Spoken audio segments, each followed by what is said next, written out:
une production du Studio SF.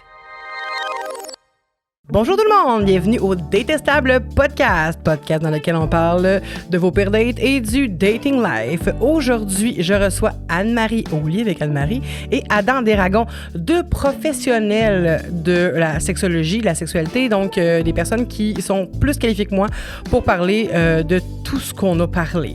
On a parlé, entre autres, ben oui, évidemment, de dating life, mais on a parlé aussi de type d'attachement. C'est un moment dans le podcast qui m'a vraiment surprise parce que je m'y connaissais pas du tout. Je me suis retrouvée en plusieurs types d'attachements. C'était super intéressant.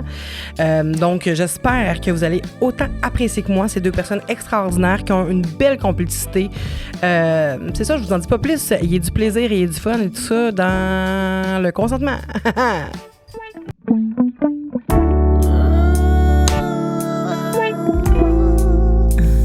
Allô?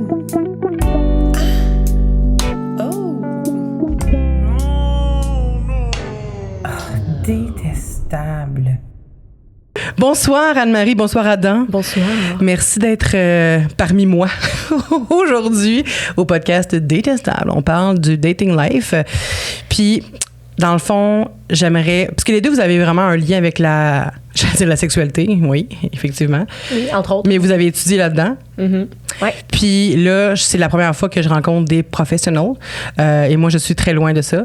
D'ailleurs, je suis une personne qui est quand même pudique, je suis une personne qui est vraiment gênée dans l'intimité puis tout ça. Puis ça a vraiment été...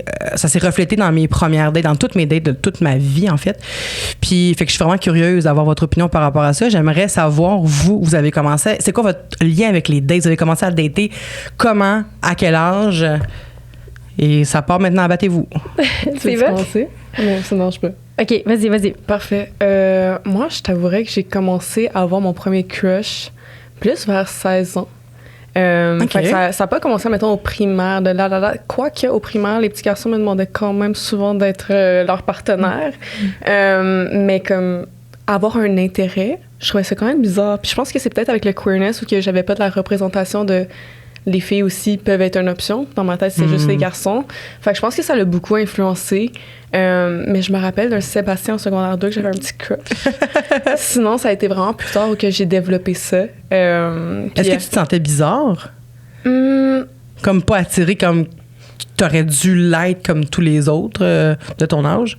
Je me sentais pas nécessairement bizarre. Ça me créait pas de l'isolement. Mais je comprenais aussi pas nécessairement pourquoi mes amis tripaient autant puis parlaient autant de d'autres garçons. Je pense que c'est ça. C'est que je comprenais pas l'intérêt autant fort de comme parler de relations quand, pour moi, c'était pas nécessairement un éveil qui était à ce moment-là. Ouais. Étonnamment, j'ai parlé avec beaucoup de monde qui sont venus sur le podcast que c'était la même chose. Comme je pensais vraiment qu'on avait un éveil plus jeune parce que ça tournait quasiment tout autour de 16-18 ans, même 22-23 ans. Je sais pas si c'est parce que c'est du monde différent vraiment, mais en même temps, c'était du monde, toutes sortes de monde, puis c'était vraiment plus tard que je le pensais, tu sais. Ça m'étonne. Ça m'étonne vraiment parce que moi, je me rappelle à 9-10 ans, j'étais dans la cour d'école, puis je cherchais genre à gosser les petits gars, là, tu sais. Toi, c'est-tu le même, moi? Ben, moi, je vais ramener la moyenne un peu plus bas. Moi, je me rappelle d'aussi loin que j'ai des souvenirs que j'ai toujours aimé ça plaire puis être dans la séduction avec les petits gars avec qui je jouais dans la rue. Moi, je suis 100% hétéro. Je fais toujours des petits coming out hétéro. Mais tu sais, je suis 100% hétéro. Puis moi, les films de Disney, tu sais, je suis millennial. Tu sais, moi, les films de Disney, puis j'ai été... on m'a martelé ça dans la tête. Puis je te dirais que même en première année primaire, j'ai eu une opération aux oreilles parce que j'entendais pas. Tu sais, j'ai eu des tubes, il y a plein de monde qui a eu ça. Mon frère a eu ça. Bon. Fait que, puis ils m'ont enlevé mes adénoïdes en même temps. Demande-moi pas c'est quoi une adénoïde. Moi aussi, mais c'est dans le nez. C'est comme en arrière du nez, genre gorge-nez, là. OK. C'est un peu comme ça avec quand tu fais opérer pour les amygdales, là. Ouais. Ils t'enlèvent ça aussi. OK. Ben, en tout cas. Mais ça revient. Ah ouais? OK. Écoute, j'ai aucune idée c'est quoi une adénoïde dans la vie, là. Mais regarde. Fait que je me suis enlevé ça, puis j'avais une période de rétablissement quand même prolongée à la maison. Et tous les amis de la classe m'ont fait un dessin pour mon rétablissement. C'est cute, ça. Et vraiment cute. Puis dans ces amis-là, il y avait un Pierre-Luc qui m'avait fait un dessin et qui m'avait écrit « Je t'aime ». sur le dessin. Et moi, c'est venu me chercher tout droit dans mon petit cœur. Et là, quand je suis revenue à l'école, les fameux papiers, est-ce que tu veux être avec moi, en couple avec moi, oui ou non, encercle la réponse, OK? Oui. Ben, j'y avais envoyé ça. Puis, il y avait écrit devant moi O-U-I. Et là, c'est devenu mon petit copain. Et on était à la même place dans le rang pour rentrer. Tu sais, on avait le rang des filles, le rang des gars, puis là, on y allait par heure de grandeur, puis on était dans la même place dans le rang. Puis à chaque fois qu'on arrivait de la récré, on jouait pas ensemble. Là. Mais on savait qu'on était chum blonde. C'était entre nous. Puis là, à chaque fois qu'on arrivait dans le rang, on disait OUI. Puis là, il disait OUI. C'est donc bien cute! C'est cute, hein? Il était donc bien romantique. T'avais quel âge exactement? J'étais en première année primaire, là. Oh my God. J'étais jeune, là. C'est quoi, c'est genre 7 ans? T'as 7 ans, ouais, 7 ans. T'es romantique pour un petit gars de 7 ans? Vraiment. Puis mon cœur a été brisé parce qu'il y a une journée, ma mère, elle m'a forcé à mettre une robe que j'haïssais à l'école. J'avais l'impression que j'avais une craque. OK, mais on s'est entendu qu'à 7 ans, t'en as pas de craque. Ben non, le gros décolleté. Mais les Jolo à l'air. Les Jolo! Genre les boobies, là. Mais puis moi, j'étais là, ça se peut pas que j'aille à l'école comme ça. Puis je détestais ma robe, puis je filais pas cette journée-là. Puis là, j'étais arrivée dans le rang, j'ai dit OUI. Et il m'a dit, je m'en rappelle à ce jour, j'ai 34 ans. Et il m'a dit OUI, qui veut dire non. Je peux pas croire que je m'en rappelle encore à ce jour. OUI, qui veut dire non? Fait qu'il m'a laissé cette journée-là, la journée que j'aimais pas ma robe. Puis est-ce qu'il y a donné une justification ou c'était juste comme... Non, ça voulait dire non. Ben à cet âge-là, à 7 ans, t'as pas de justification. Non, mais ça me tente pas. Anne-Mère aurait pu poser des questions. Anne-Mère était dans son ego. Oui. Qu'est-ce que tu ressens en ce moment? Non, pourquoi OUI, qu'est-ce que ça veut non, dire? Ça aurait pu être peut-être à revoir, je sais pas, une pause, il y a peut-être, je sais pas. Écoute, Encore c'est ce flou, jour, là. Puis elle, si tu nous écoutes, mais on aimerait savoir. Oui. À quel âge? Parce que là, c'était pas une date, j'étais vraiment date, comme une petite amourette, tu sais.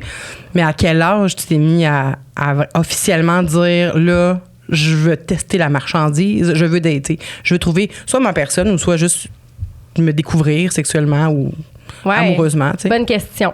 Ben, écoute, j'ai eu ma première date, si on peut appeler ça une date, à 14-15 ans. OK, là, je me rapproche de tes stats, là. J'avais vu un gars que je trouvais beau. De tes stats, de ton étude. Sur 12 personnes. Sur 12 personnes, regarde, c'est quand même, c'est quand même ça. Fait que j'avais vu dans un livre scolaire un gars que je trouvais vraiment beau. Il allait à l'école d'une fille avec qui je faisais de la gym. Puis elle m'a dit, ben, je vais te le présenter, il habite à côté de chez nous. Fait que cette journée-là, ben, ça a été comme ma première date, mais ça a été une catastrophe, là. Qu'est-ce qui s'est passé? J'ai pas été capable de dire un mot de la date. On était chez mon ami. Puis personne parlait. C'était... Vous étiez 3? Ouais. Puis personne parlait? Personne parlait. Même ton amie, elle a pas essayé de vous rapprocher, rien pantoute. J'étais trop gênée. Elle s'est dit, c'est leur shit. Écouter la télé. Regardez. Non! On était assis, je vous jure. Ça a duré combien de temps? C'était long. Ah, c'est sûr que dans ce moment-là, ça doit... comme 1000 ans, là. Ouais, on essayait fort d'interagir, là, mais ça marchait pas du tout. Puis je te dirais que ça, j'ai eu honte. J'ai porté la honte pendant longtemps. J'ai été avec ce gars-là genre 2 semaines, puis il m'a laissé parce que j'étais trop gênée. Puis après ça, on dirait que je me suis comme pris en main, puis j'ai fait OK, là, ça suffit. Puis là, j'ai embarqué dans le dating life, puis j'ai pris confiance en moi. Fait que si jamais vous vous sentez gêné et honteux de dater, je vous garantis que ça peut changer. Ben, oui, moi, je suis 100% d'accord avec toi. Ça m'a fait la même chose dans ma vie, mais je portais quand même cette gêne-là. Mais on dirait qu'à force de dater, j'ai découvert une... Je savais que j'avais manqué de confiance, j'avais besoin de validation, beaucoup, mais j'ai quand même découvert une fille qui se faisait plus confiance que je le pensais quand c'était le moment de dater. Après comme une dizaine de dates, j'ai fait « Crime, je suis datable en tabarnache. Ouais. Genre, je suis drôle, je suis généreuse. Si tu veux pas me dater ou si tu veux pas continuer une prochaine date, c'est ton problème, tu sais. » Mais quand j'ai arrêté de dater, j'ai reperdu ma confiance, puis c'est à force de dater que j'ai retrouvé... C'est niaiseux, je devrais pas chercher ma confiance dans les gens que je date, mais ça me donne quand même, ça donne un boost de confiance, j'ai l'impression. J'ai aussi l'impression que c'est une illusion d'être en relation, puis de comme, veux pas, tu te mets moins out there quand t'es avec ton partenaire amoureux ou amoureuse. Fait que tu a moins cette présentation sociale de justement avoir la répartie. Tu sais, tu l'as avec ton partenaire, mais pas dans un aspect de flirt, parce que le flirt a déjà été fait dans le début de la relation. Ouais. J'ai l'impression que c'est normal de retrouver cette nouvelle flamme-là quand tu, après ça, t'ouvres à ton dating puis te faire, crime, je pogne, puis crime, je suis that girl, tu sais. Mais oui, mais il y a quelque chose en moi qui trouve pas ça sain d'avoir vécu autant d'années à chercher des compliments, puis à chercher à faire plaisir au plus de gars possible, tu sais. J'ai vraiment comme daté beaucoup de personnes que j'ai jamais revues parce que j'allais à une première date pour aucune bonne raison, tu sais. C'est pas des personnes qui m'intéressaient. Puis rendu là-bas, c'était juste parce que je voulais me faire dire que j'étais belle puis que j'étais, tu sais, c'était vraiment pas sain, je pense, là. Mais je pense que je suis pas la seule non plus, c'est juste que j'ai commencé à faire ça un peu tard, genre à mes 17-18 ans, là.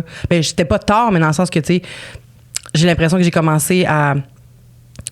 Je me suis pas fait confiance assez jeune, tu sais. Encore aujourd'hui, je me fais pas confiance en tout cas, ça sera une autre fois, je joue du violon puis thérapeute plus tard, mais... Mais tu sais, la confiance, c'est quelque chose qui peut être très... tu sais, t'as l'estime de soi puis t'as la confiance en soi. L'estime, c'est comme ton compte de banque. C'est combien que t'as en banque par rapport à comment tu te vois globalement. La confiance en toi, c'est quelque chose de plus momentané. Tu sais, tu peux commencer à dater, pas avoir confiance en toi, puis là, éventuellement, en le faisant, ta confiance se développe. C'est quelque chose qui se développe. C'est vraiment quelque chose de très... Est-ce que ton compte en banque d'estime augmente? Oui. Si ta confiance augmente, t'as-tu plus d'estime? Puis, un moment donné, les journées que tu as moins confiance en toi, est-ce que tu peux puiser dans ton estime, tu penses? Oui, puis l'estime, il faut faire attention parce que c'est quelque chose on peut déposer de l'argent, puis on peut retirer de l'argent. Fait qu'à chaque fois que tu te respectes pas, que tu vas en date parce que tu cherches de la validation extérieure, que tu y vas pas pour les bonnes raisons, que tu t'honores pas là-dedans, là, tu es en train de retirer dans ton compte d'estime. Fait que peut-être que tu gagnais confiance en toi momentanément sur le moment par rapport à ta séduction immédiate, mais tu perdais probablement un peu d'estime de toi à travers ça. Ah, ça, c'est garanti. Est-ce que vous avez daté, vous aussi, des gens qui vous intéressaient pas vraiment, mais vous datiez juste... Non? Je pense que je pourrais pas dire non. Je pense que oui. Pas nécessairement que j'avais pas d'intérêt, mais admettons, je regarde à travers les années. Tu sais, de 18 à 19, je sais pas qu'est-ce qui s'est passé en moi, mais j'avais vraiment un élan, genre, beaucoup de dates, comme date en matinée, date en soirée. C'était après mon premier break-up, genre first love, fait que j'étais vraiment en peine d'amour, puis c'était ma première relation queer, fait que je me découvrais full dans ma sexualité, dans ma bisexualité. Fait que j'avais vraiment cette recherche identitaire que j'ai trouvée à travers le dating. Personnellement, c'était pas nécessairement de la validation, c'était beaucoup plus je suis qui. Ce que j'aimais du dating de 18 à 19 ans, c'est qu'à chaque fois que je me présentais à quelqu'un, je pouvais toujours choisir le narratif dans lequel je me présentais. Donc, j'allais souvent sur des dates juste pour comme voir comme si je dis ça à propos de moi, si je présente cet aspect-là, est-ce qu'après ça, moi, je l'aime? Tu sais, ça m'a vraiment aidé à former. Ouais, j'ai trouvé après, avec du recul, je réalise que c'était ça. Maintenant, à place de comme aller sur plein de dates pour savoir je suis qui, je vais en thérapie. Mais c'est ça qu'il faut faire. Mais vraiment, dans le temps, ça m'a full aidé à justement voir la réceptivité, puis aussi voir l'approche des gens. Est-ce que c'est des approches que j'aime, les comportements? Je suis très observateur dans la vie des comportements humains. Fait que de pouvoir voir un peu la vibe de l'autre personne, de passer un moment dans son univers, je m'intéresse beaucoup à savoir c'est quoi le style de vie des gens. Ben oui, c'est important. Fait que de pouvoir rentrer là-dedans puis de faire comme on a passé une soirée genre à écouter de la musique jazz, ben parfait, maintenant je peux prendre ça que j'ai aimé puis après ça le mettre dans comme ton petit baluchon. Ouais, mon petit baluchon de personnalité puis après ça me faire plus complet. Fait que de 18 à 19 ans, on dirait que c'est là où que ça m'a vraiment forgé un peu plus. Mais c'était pas pour avoir de la validation, c'était plus moi envers moi-même, j'ai l'impression. Moi, à me former. C'est vraiment beau ce que tu dis, my God. Je m'étais jamais arrêtée à ça, mais c'est vrai, j'ai l'impression que plus tu dates aussi, plus tu es au courant de ce que t'aimes puis ce que t'aimes pas, tu sais. Puis est-ce que vous avez vécu un moment où est-ce que vous avez dit je veux plus dater parce que genre je suis tannée, j'ai eu de la peine, je me suis sentie dévalorisée, puis vous avez tiré la plug pendant X nombre de temps? Ben, je te dirais que tu sais ça va un peu répondre aussi à ta question précédente. Tu sais, moi j'ai jamais daté quelqu'un juste pour dater. Moi ça me fait peur d'aller en date puis de pas avoir un intérêt réel et authentique pour cette personne-là. Je suis plus quelqu'un qui vit mes choses intérieurement. Fait que, tu sais, moi, quand je vis des peines ou peu importe, je vais être plus genre à me retirer que d'aller à l'extérieur chercher de la validation externe. Je trouve ça trop éphémère. Puis ça fait que je me sens pas bien. T'sais, pendant la date, OK, c'est le fun, mais je retourne chez moi puis je me sens vraiment vide. Fait que pour moi, c'est important de pas dater quelqu'un, mais c'est vraiment comment moi je fonctionne. Là. C'est ce que moi, ça me fait vivre. J'ai découvert ça parce que je suis probablement allée dans une date dans ma vie où que, oh mon Dieu, j'étais pas prête puis je le ressentais. Moi, ça me le met en pleine face. T'es pas prête. Ouais. Fait que... Mon Dieu, c'est hot, t'as la réponse rapide. Ah ouais, mais c'est un mal-être là, qui vient avec ça. Là, vraiment, là, je pourrais pas être la personne qui fait du dating en série après une rupture parce que moi, ça me guérit pas du tout. Au contraire, ça me remet en pleine face toutes les blessures que j'ai. Fait que je vais être genre à soigner mes blessures avant de dater. C'était quoi déjà ta question? Non, c'est ça. C'était pas, t'as répondu, ouais. Ouais. Ben, si t'avais genre eu une date où est-ce que tu t'es dit à un moment donné, là, ça suffit, là, comme je veux plus dater parce que j'ai besoin. Ben, soit ça peut aussi être je veux plus dater parce que j'ai besoin de me reconstruire. Je remarque que j'ai des problèmes qui n'ont pas été réglés. Puis on a tendance, peut-être parce que je trouve je lis trop d'affaires sur Instagram, sur TikTok, là, mais j'avais vu un TikTok un moment donné qui disait qu'on pouvait se reconstruire à deux, tu sais, même si il faut pas arriver non plus avec plein de problèmes non résolus puis le mettre tout sur l'autre, là, mais tu sais, que c'est possible quand même, quand tu es au courant de tes traumas puis tes problèmes, de se reconstruire à deux, tu sais. Mais est-ce que c'est des choses qu'on parle dans une première date? Dans les premières dates, mettons, est-ce qu'on dit, on arrive à quelqu'un puis on dit, ouais, moi, dans le fond, j'ai remarqué telle affaire chez moi, puis toi, t'as-tu remarqué quelque chose chez toi qui fait qu'on devrait être au courant maintenant avant de continuer, tu sais? On adresse tout ça. Ben, je pense que je suis biaisée parce que je suis professionnelle en sexologie, fait qu'on dirait que j'ai eu accès à des outils de communication puis des outils de conscience à dire genre je remarque mes patterns, je remarque comment je suis, autant mes qualités en tant que partenaire que mes qualités en tant qu'être, aussi mes défauts, les choses à travailler. Fait que je pense que c'est plus facile, mettons, dans ma réalité, dans mon dating, d'approcher ce genre de communication-là. Parfois, par contre, je remarque que en première date, je le vois plus comme moi, j'ai une autre vision du dating comparativement à toi, Anne-Marie. Puis quand je vais sur une date, c'est souvent on va voir où la relation va mener. Tu sais, j'ai un intérêt à connecter avec cette personne-là, mais après ça, est-ce que ça va être une amitié? Est-ce que ça va être une fuck friend? Est-ce que ça va être un partenaire primaire? Tu sais, je vais juste faire une parenthèse. Tu sais, jamais je vais dans une date avec une intention particulière, mais il faut que je sois guérie de mes anciennes blessures pour être capable d'être là pleinement, mais même si je sais pas c'est quoi le outcome de la date. Parenthèse, soit dit en passant. Ouais, je comprends. Mais ça m'a fait perdre la question. Ah, je m'excuse. Ben non, trop pas, mais on disait juste dans le fond que tu voyais pas le dating de la même façon que moi, que toi tu as un intérêt envers la personne, tu y vas vraiment dans un esprit d'ouverture. Mais la question, mon Dieu. La question, c'était... Oui, OK. Oui. On a retrouvé... Parfait. T'es trop dans tes... dans mes yeux. Oui. Je m'excuse, je ferai plus ça.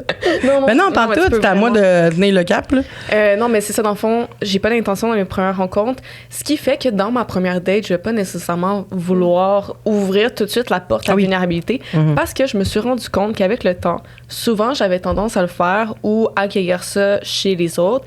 Et ce que ça créait, psychologiquement parlant, c'est que les deux, on se mettait vulnérables très rapidement, ce qui créait après ça un sentiment de complicité beaucoup plus rapide et / peut-être fusion avec les personnes que je datais. Parce que, on se sentait rapidement... On se mettait en position de vulnérabilité et vu que c'était accueilli et que l'autre le faisait aussi, ça créait un pôle de sécurité. Je pense que c'est vraiment sain de pouvoir faire ça, mais c'est juste, est-ce que à la première date, ça doit être ça? Personnellement, je pense qu'en grandissant, ça peut attendre à un peu comme 2-3 dates, voir le vibe commencer, puis après ça, OK, je me vois peut-être un potentiel un peu plus grand, sans dire genre être en relation la semaine prochaine, mais tu sais, un engagement un désir d'engagement un peu plus grand, on va s'ouvrir un peu plus sur nos anciennes relations, nos patterns ou nos visions de l'engagement, quoi. Fait qu'il faudrait pas se mettre à 100% vulnérable dans une première date, selon toi? Si l'occasion se présente, oui. Je pense que, tu sais, il y a une... La goutte. Je valide. Mais c'est ça, je pense qu'il y a une nuance à arriver hyper froid parce que non, genre, je veux pas qu'on me perce. J'ai pas d'émotion. Non, c'est ça. Fait que, tu sais, je pense qu'il y a un contexte dans le sens que si on passe une soirée, puis là, on joue à We're Not Really Strangers parce que la date pousse à ça, puis qu'on s'ouvre, puis que tu sens à l'intérieur, tu sais, ton intuition, elle te ment pas. Si tu sens la petite voix que, genre, tu peux être accueilli, je t'invite à pouvoir partager ta vulnérabilité. Par contre, de juste arriver super formel, de genre, je suis cette personne-là, c'est quoi tes traumas, de savoir tout l'historique puis de faire un check, ben ça vient un peu robotiser la relation puis le dating, selon moi. Puis ça perd l'essence de l'humain derrière le partenaire. Puis je pense que pour moi, c'est important de connecter avec l'humain en premier et après le partenaire. C'est la nuance. Puis selon vous, comment qu'on réagit à des gens qui déversent tout leur trauma? Mettons que j'arrive puis je vous dis, moi, je suis de même, j'ai vécu ça, blablabla. Puis là, t'es juste dans... Tu prends tout. Comment qu'on réagit à ça? Est-ce qu'on dit d'arrêter? Est-ce qu'on détourne la conversation? Encore une fois, je pense que, puis je sais pas pour toi, mais de mon côté, je suis un peu biaisée aussi, étant donné que je suis professionnelle en sexologie.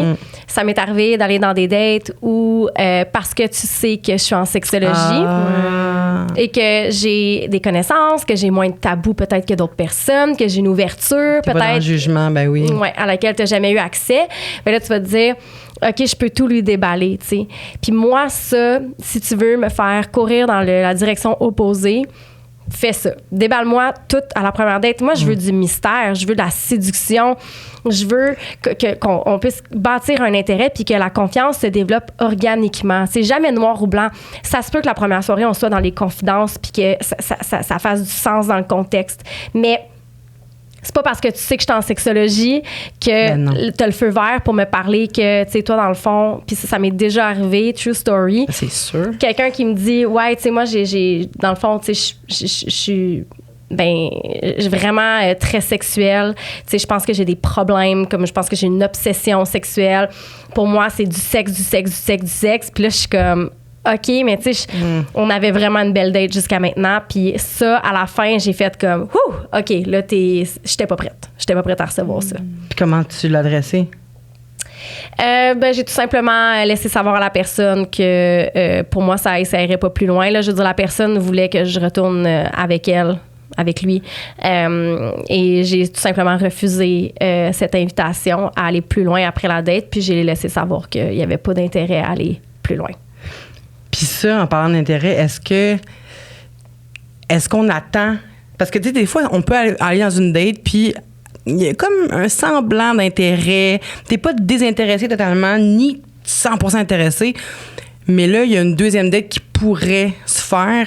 Est-ce que on y va, puis on teste encore, ou on s'écoute un peu, puis on fait comment? C'était pas assez intéressant, je retourne pas. Puis si on s'écoute, comment qu'on adresse ça aussi? Est-ce que ça vaut la peine? Parce qu'il y en a plein qui ghostent, là, parce qu'ils sont pas à l'aise, puis tout ça. Est-ce que vous êtes team ghost ou vous êtes team je dis la vérité? Puis comment qu'on dit la vérité? Oh mon Dieu, ce petit rire de culpabilité. Tu ghostes? Non, écoutez, là, ça m'est déjà arrivé. Mais tu sais, quand ça m'est déjà arrivé, là, je suis oui, mais c'est bien correct. J'en ai parlé sur mon autre podcast, puis il y a plein de monde qui était comme « Ah, c'est ça, t'as ghosté! » Regarde, ça arrive. Souvent, si je ghost, c'est parce que la personne, je la sens envahissante. Et moi, étant quelqu'un qui est people pleaser, puis qui a de la difficulté à mettre ses limites, si je sens que ça va être reçu comme on essaie de me convaincre de rester là-dedans, puis que là, je préfère ne pas me mouiller. Ça me prend trop d'énergie, ça me prend trop. Fait que je fais un fade-out. Ah ouais? T'as-tu l'impression que c'est un peu de l'évitement aussi? Totalement. Puis, tu sais, on peut en parler de nos styles d'attachement, là.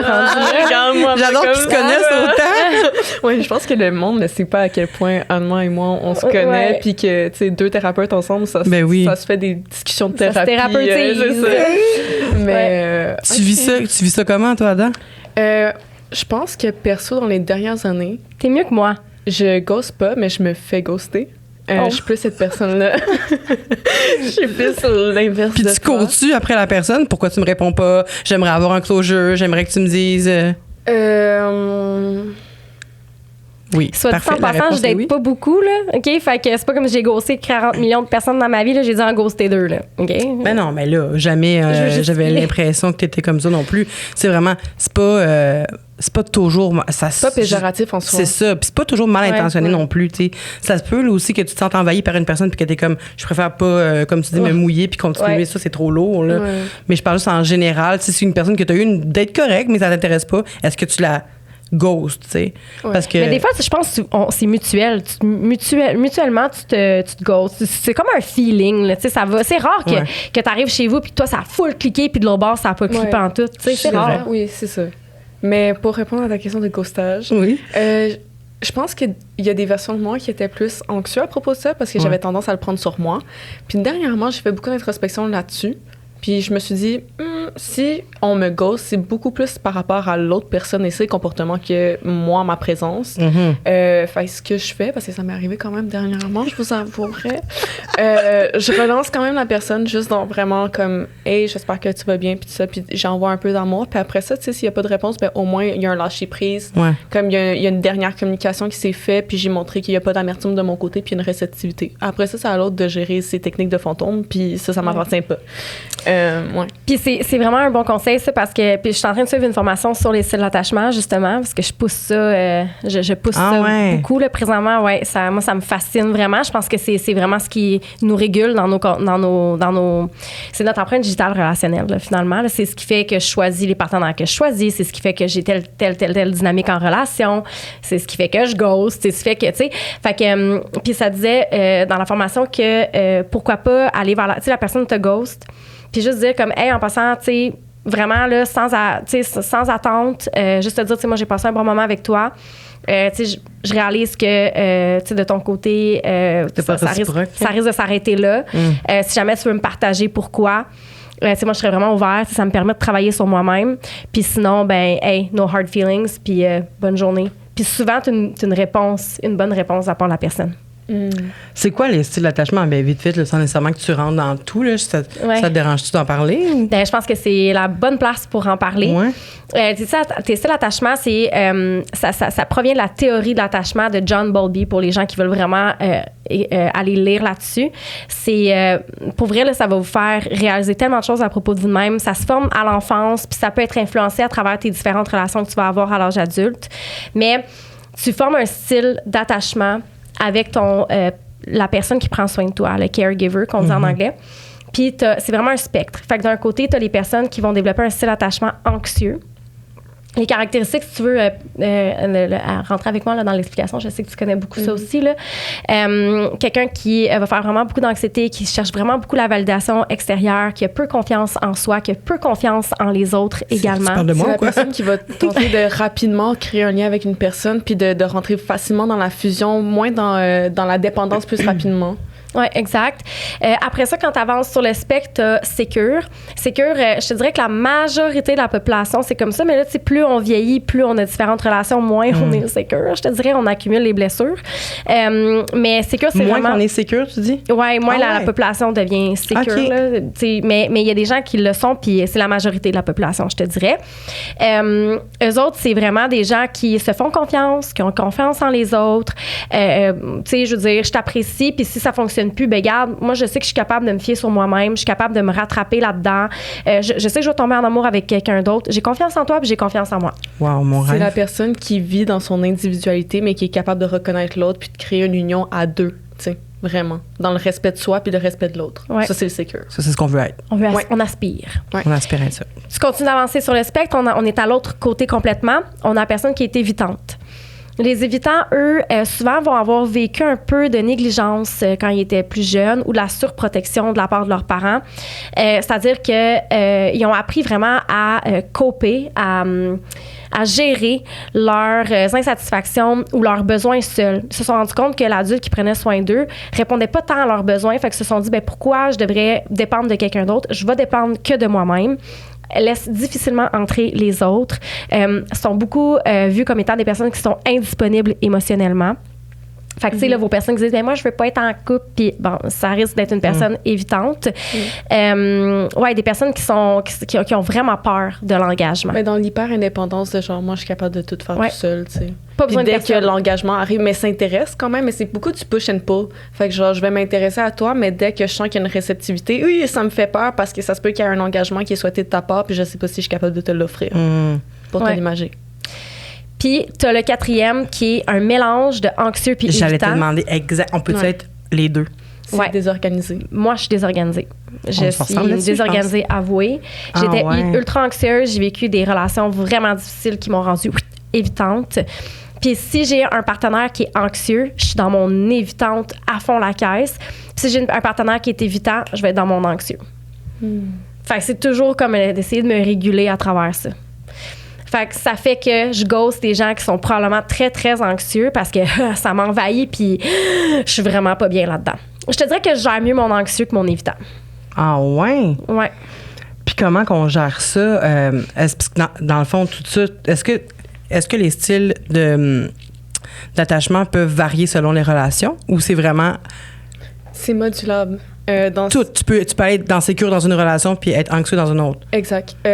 Tu vas rentrer sécure dans la relation, mais la dynamique avec l'autre ça se peut que ça l'évolue puis tu as des tendances évitantes ou ça se peut que tu rentres hyper évitant puis tu deviens sécure. C'est tout le temps comme le degré de à quel point tu veux amener ta conscience dans ta relation. Je pense que travailler en thérapie son style d'attachement, d'être consciente de savoir justement à l'enfance quels besoins ont été répondus par mes parents dans l'environnement, comment j'ai été, comment j'ai grandi, mais ça l'influence beaucoup après ça dans tes relations d'amitié, quel genre d'ami je suis, quel genre de partenaire, puis après ça tu vas dans les romances, mais je pense de justement consulter ou de faire des introspections là-dessus peut aider à justement comprendre les patterns qui suivent. Parce que le style d'attachement, c'est une chose, mais après ça, comment tu vas agir en relation, c'en est une autre, tu sais. Si tu comprends que t'es évitant, ben tu vas comprendre que, mon Dieu, tu dates, mais tes dates, c'est juste tout le temps 1 mois ou 3 mois. Tu sais, pourquoi à chaque fois que tu dates, c'est max 3 mois? Ben, c'est parce que tu as un problème d'aller de commit. Ou pourquoi tu es tout le temps en couple? Ben, c'est parce que tu as peut-être un engagement anxieux qui, justement, cherche cette fusion-là relationnelle, tu sais. Fait que c'est de comprendre un peu comment tu agis, comment tu réagis avec les autres, qu'est-ce que ça te fait sentir d'être dans un engagement avec d'autres personnes, puis comment tu navigues ça. Oui, puis souvent, en fait, là, ceux que j'ai nommés, tous ceux qui sont pas sécures sont des styles insécures. Et les gens insécures vont souvent attirer des gens insécures. Les gens qui sont sécures, quand ils se retrouvent face à une personne qui est insécure, peu importe que ce soit d'un côté ou de l'autre, souvent on va faire comme « Ah, c'est bien trop inconsistant ». Il y a beaucoup d'inconsistance dans les comportements. Puis ça va être trop inconsistant. La personne qui est sécure cherche une stabilité, cherche une régularité, cherche une consistance, quelque chose de stable. Donc, on va faire comme « Wow, OK, c'est trop de va-et-vient pour moi ». Je pense que ma blonde est sécure et que moi, je suis désorganisée. Je suis vraiment contente Coming out. Non, mais pour vrai, je pense que ça ressemble à ça. Tu la connais un petit peu? Un peu. Tu sens qu'on n'est pas pareil, mettons, j'imagine. Oui, vous êtes différentes. On est très différentes, puis ça m'aide vraiment de savoir ça. Comment qu'on fait quand on rencontre quelqu'un pour déceler ça rapidement? C'est renseignez-vous sur les styles d'attachement puis lisez là-dessus. Parce que tu as vu, là, je t'ai nommé quelques petites caractéristiques des styles, puis tu as été capable de dire « Ah, je suis comme ça, ma blonde est comme ça ». Fait que c'est de s'éduquer sur le sujet, puis honnêtement, ça arrive super rapidement. Pour vrai, moi, je regarde OD là, en ce moment, puis je suis capable de dire « OK, telle personne. » Ah ouais? Ouais. Mais c'est de, tu sais, outre s'informer, je pense que c'est aussi de s'intéresser à l'historique relationnel de la personne sans vouloir la catégoriser à genre « Ah, ben, toi, t'es un évitant parce que t'as jamais des dates qui fonctionnent. » Tu sais, genre sans aller là-dedans. Mais au moins de peut-être s'intéresser au passé relationnel, tu sais, à quel point tu t'entends bien avec tes ex, à quel point tu dates, la fréquence, qu'est-ce que tu recherches à travers tes dates. Ben, ça peut nous donner aussi des petites informations sur le style d'attachement de la personne. Je sais tantôt que je vous ai dit qu'on parlait pas d'histoire de couple, mais j'ai comme une petite parenthèse à faire. Si on apprend, on s'informe là-dessus, puis on se rend compte que notre partenaire est anxieux ou évitant, évitante, anxieux, en tout cas, si on se rend là, est-ce qu'il y a moyen de l'aider à cheminer là-dedans? Y a-tu, ou c'est vraiment juste à la personne d'apprendre à dealer avec puis de s'adapter? J'ai envie de rajouter un point sur les styles d'attachement et je peux commencer avec un début de réponse. Je te laisse après. Je te fais une passe après. ça se peut aussi que ton style d'attachement soit un mix. Comme mettons, moi, je suis sécure évitant. Puis c'est des corrélations qui se peut aussi, tu sais, comme tu peux même faire un test sur Internet, tu réponds à des questions, puis là, il sort ton style d'attachement. Puis il y a un cadran. Puis moi, je suis vraiment dans les deux pôles, entre le sécure et l'attachement. Puis en faisant justement des réflexions et avec ma thérapeute, on a réalisé pourquoi dans mon enfance, ça a été sécure et pourquoi dans mon enfance, ça a été aussi évitant. Et les relations qui en ont suivi, qui ont aggravé mon évitant, si je peux dire, comment ça découle après ça, à reconstruire le sécure qui a déjà été là à la base, admettons. Et pour répondre à ta question, je pense que c'est justement que chaque partenaire souhaite vouloir évoluer. Je pense que, premièrement, avant quoi que ce soit, je pense qu'il faut vraiment que les partenaires souhaitent individuellement et collectivement vouloir faire un travail sur soi. Parce qu'une relation, c'est des reflets constants, c'est des miroirs constants sur tes patterns, sur des façons dont tu réagis, des manières dont tu aimes, à quel point tu te mets vulnérable et que tu fais confiance à quelqu'un qui n'est pas toi. Donc, plein de triggers activés, autant dans le présent que dans le passé, de tes anciennes relations puis de la manière dont tu as grandi avec l'amour.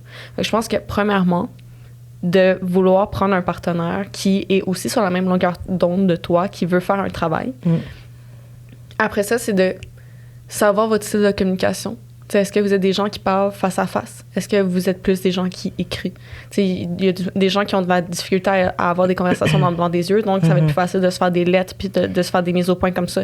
Mais souvent, les évitants vont être comme ça. Les textos, des fois. Les messages vocaux, les appels.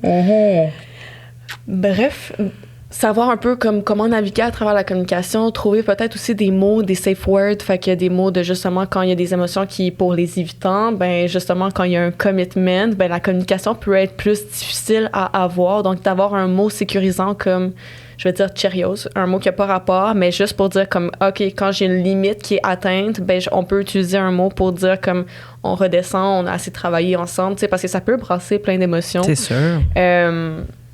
Oui, puis c'est dans une dynamique anxieux-évitant, on est en chicane, l'anxieux veut tout de suite régler ça maintenant parce que là, au cas où parce que en dessous de tout ça, c'est la peur de l'abandon pour tout le monde. Ah ouais? Oui, l'évitant a peur de se faire abandonner.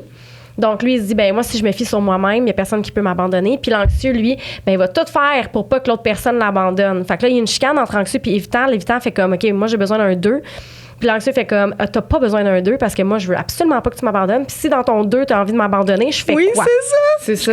Fait de comprendre le pattern, mais de comprendre la communication aussi associée, puis de trouver des mots, justement des ondes de comme, OK, tu sais, l'évitant peut peut-être faire un compromis puis de prendre 2 jours à la place de 1 semaine, puis l'anxieux peut peut-être aussi lui donner 2 jours à la place de faire ça dans l'immédiat. Tu sais, c'est comme en ayant conscience de son style d'attachement, après ça, il y a des compromis qui peuvent se faire parce qu'une relation, c'est ça.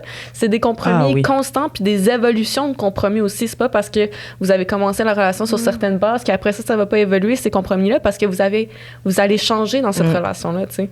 Fait que de trouver des mots sécurisants, de trouver aussi je pense, de faire des checkpoints, tu sais, à chaque mois. Tu sais, là, on est thérapeute, fait que moi, j'aime ça faire à chaque mois. Mais pour c'est important, certains, c'est vraiment important. Tu sais, à la cadence qui vous va, mais tu sais, sans qu'il y ait de problème qui survient, de parler de la relation. Tu sais, de prendre le temps de dire, comment tu te sens toi? Qu'est-ce que t'aimes en ce moment de notre dynamique? Qu'est-ce qui serait à retravailler? Tu sais, on en parle beaucoup d'avoir une communication sexuelle, tu sais, après de faire des introspections une fois que les relations sexuelles sont faites, mais aussi à travers la relation, parce que c'est un engagement qui sur tellement de facteurs de vie qu'il faut avoir ces points d'arrêt-là pour justement discuter puis voir est-ce qu'on est encore aligné ou les visions, les perceptions qu'on a, est-ce que c'est les mêmes, tu sais? Parce que souvent, on prend pour acquis. Ben oui, 100%. Ouais. Quelque chose à rajouter? Pour vrai, réponse super complète. Good job. Top là, en tant que thérapeute, vous êtes fiers l'une de l'autre. Question par rapport, si on revient aux dates, mettons. Ouais. Est-ce qu'il y a justement des questions qu'on ne pose pas à quelqu'un dans une première date? Hey, pour vrai, là. Je pense moi, je vais répondre, mais pour une première date, pas trop de temps miser sur l'ex. Oh God! Ouais. Ah, ben comme, surtout dans les relations queer, on dirait que t'as tout le temps cette ex, genre, puis dès que t'ouvres la porte, comme, Non. Tu sens qu'il y a encore des sentiments un peu, oui, c'est là. ça. Tu veux pas aller gratter là. Tu veux apprendre à connaître la personne. Tu veux savoir son ex tôt ou tard. Tu veux savoir le portrait de ses anciennes relations. Ouais. Je pense qu'il y a une manière de parler d'anciennes relations, plus dans un côté, qu'est-ce que ça t'a apporté, ces anciennes relations-là, et non, c'était quoi votre vie, tu sais. J'avoue que c'est malaisant parce que moi j'ai tendance à me dire on me compare. Si on parle de l'ex, on me compare. Ouais. Fait que ça m'insécurise, mettons. Mais en même temps qu'on parle de l'ex, Tu vois, moi je me dis t'es pas prêt. ah ouais? Ouais, moi c'est vraiment drôle parce que j'ai jamais eu tendance à me comparer. Je fais pas comme oh mon Dieu, elle était comment, puis est-ce que je devrais. Non, moi c'est comme ah ouais, hein, tu me parles autant de ton ex. Je te souhaite de guérir. OK. Pour moi, c'est ça. C'est comme red flag. Je suis comme, je comprends. on n'est pas rendu là. C'est sûr qu'une personne qui me parle juste de son ex, je suis comme, qui est là, Ouais. faut que ça cesse, là. Ouais. Fait que Je le dois moins de partir. questions possible. Mais reste que, oui, mais ça se pose-tu comme question, comment ça s'est terminé avec ton ex ou est-ce que il y a... Ah oui, moi je le pose. OK, c'est ça. Certain. Sans nécessairement rentrer dans la relation avec l'ex, de dire ça a duré combien de temps, ça finit pourquoi. Ça, c'est des questions quand même qui se posent. Pour moi, c'est très légitime. Là. Tu veux savoir où la personne se trouve présentement par rapport à l'engagement qu'elle peut t'offrir. Là. Fait que si moi, tu viens de terminer ta relation il y a une semaine, je suis quand même capable de me faire un portrait de où est-ce que ça s'en va présentement. Ben oui. Fait que moi, je pense que sans parler de l'ex, pour moi, c'est comme, OK, t'es qui présentement? Qu'est-ce que tu as à me présenter? Puis ça fait combien de temps que t'es célibataire? Puis pourquoi ça a terminé ta dernière relation? Pour moi, c'est des questions qui sont importantes. T'es-tu d'accord, Adam? Je suis d'accord, c'est juste dans la communauté queer, c'est genre un peu différent. Mais je suis d'accord que c'est vrai que c'est différent. Il y a comme une nostalgie de la première personne que tu t'as été, puis que c'est genre, cette personne-là va toujours avoir une petite place spéciale dans ton cœur. Fait que Même après, genre, 20 ans? Je pense que oui. Sérieux, OK? Ouais. Sérieux? Loser! non, vraiment pas. C'est plus comme... Ça en fait beaucoup, là, des émotions à traîner, là, je sais pas. 100%. Ben, je trouve pas que c'est les traînées. Je pense que c'est juste ça a été très marquant.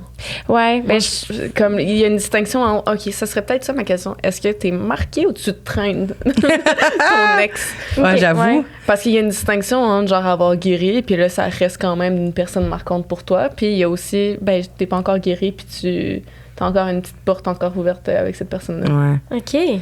Puis est-ce qu'on parle d'argent? Moi, ça me malaise. Non. Ben moi aussi, Oui, 100%. ça Mais moi aussi, là. Je suis beaucoup plus, parle-moi de tes valeurs, parle-moi de ton style de vie, parle-moi de ta famille, parle-moi de ce que t'aimes, ton expression artistique ou sportive, athlétique. Tu fais quoi? T'es qui?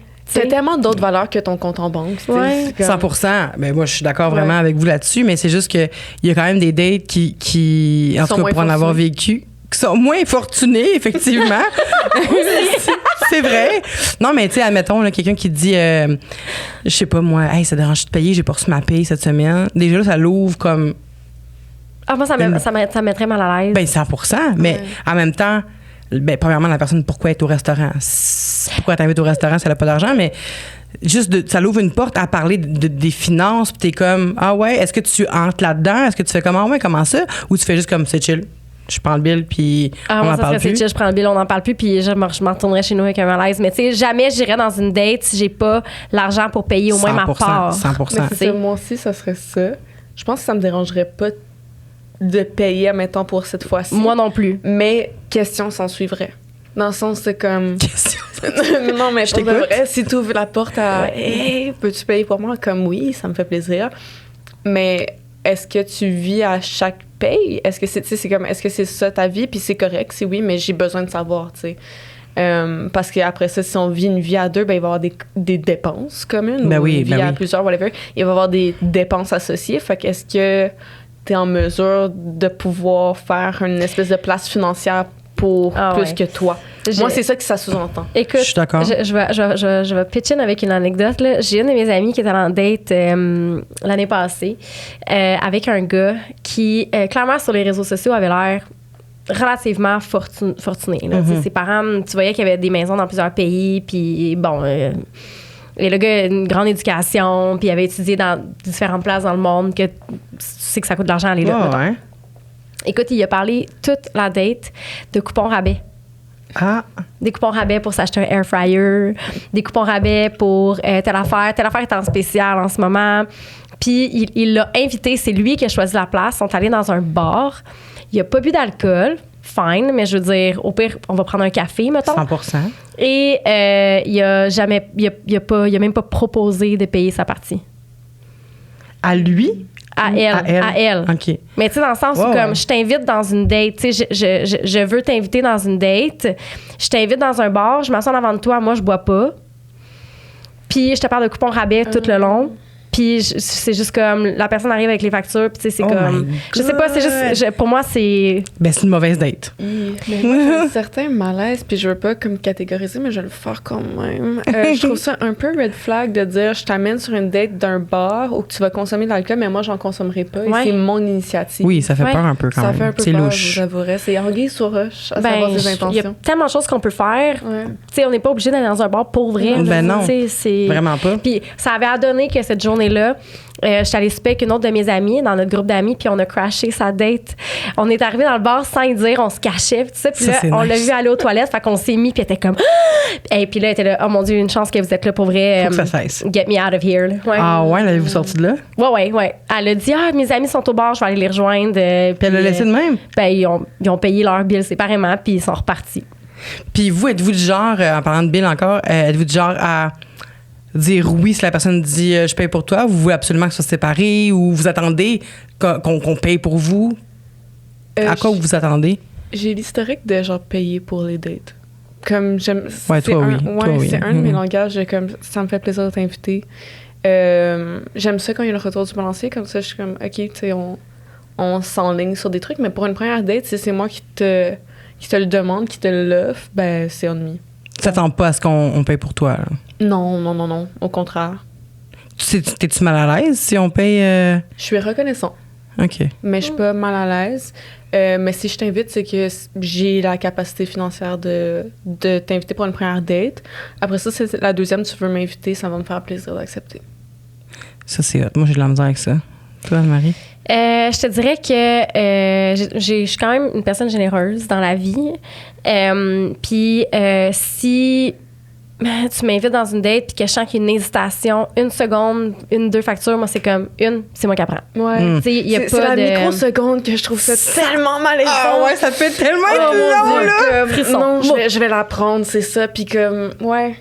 Ah non. Mais ça me fait plaisir que tu l'apprennes. Puis si jamais tu l'apprends, puis je vais t'avoir dit, tu veux-tu qu'on le sépare de un? Ou si je sens que tu as les moyens là, de la payer, je vais dire, hey, la prochaine fois, c'est moi. Mm-hmm. Je vais toujours offrir comme quelque chose d'équitable avec ça. Je m'attends pas à ce qu'on paye pour moi. Puis comme j'ai dit, s'il y a une hésitation, OK, I got it. Pour vrai, là, il commencerait pas à être mal à l'aise ici, moi-là. Là. C'est comme, à part si la dette est pas bonne.